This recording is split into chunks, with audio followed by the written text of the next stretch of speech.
and the principles from their families. No real man who have just pierced their ears. A boy child to pierce their ears. No, a man who have come here on altar to sing with a trousers. Tiyagira umukobwa, tiyagira umudamu uzaza ahimbere kubayobora yambaye ipantaro. No. Don't allow tamuririmbyi ugomba kuririmba w'umukobwa yambaye ipantaro. A female to come here singing when they're wearing trousers. It is not possible. No. Muze mwubaha aha hantu. Have some respect for this muri place. Sayoni ntushobora. In Zion Temple you cannot do that. Umukobwa ko araza yambaye ipantaro zimufashe utubuno twose tuneganega ko araramyande Imana cyangwa arimo arateza umwako urusengero ambara ijipo ryiza. You come here on the altar with the trouser. Are you worshiping God or your ancestors? Mwanyumva neza? You hear? Tihagire bashumba mura.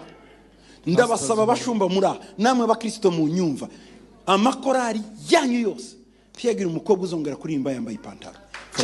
Gukora protocol yambaye ipantaro. Do not allow girls to come here when they're wearing pants here on the altar. Ntabwo mubuze amakanju. Hano na y'ubuntu muratoragura. You are not lacking the shops to buy dresses. Icyakabiri. Second, tamwa no muhungu ugomba kuza gucuranga kugira afite amaherene mu matwi.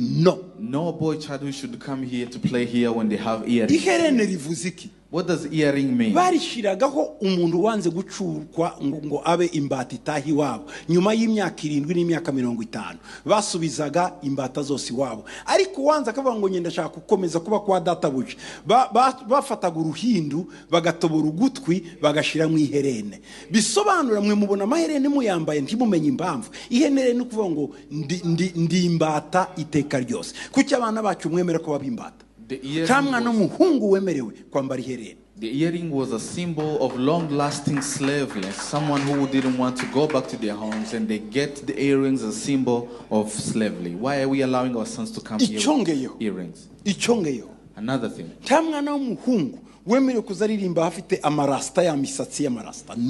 No, a boy who is allowed to come here to sing when they have dreads here.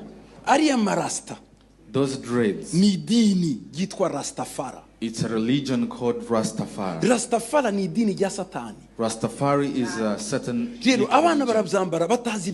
So these kids are wearing this without knowledge. Rastafari is Satanism. Rastafari is a satanic. Go and wash your hair and cut your hair. Go and genda wiyogosheshe kandi ugira umusatsi mwiza. Have a beautiful hair. Ikindi muzamugira utuwingi ntabwo uri wings. You are not the wings. Don't have udusatsi tumeze ngo twishitane tudaimone. No, gira imisatsi mizima. Don't have a hair that is carries like satanic. Have good hair. Muranyumva neza? Do you hear me? Ibi ndabibabwiye kugira ngo ejo nejo bundi ariko mumera. Nimuva mugene muyogoce muhindura imisatsi yanyu mube abana clean. Wash your hair and look clean. Niko umuco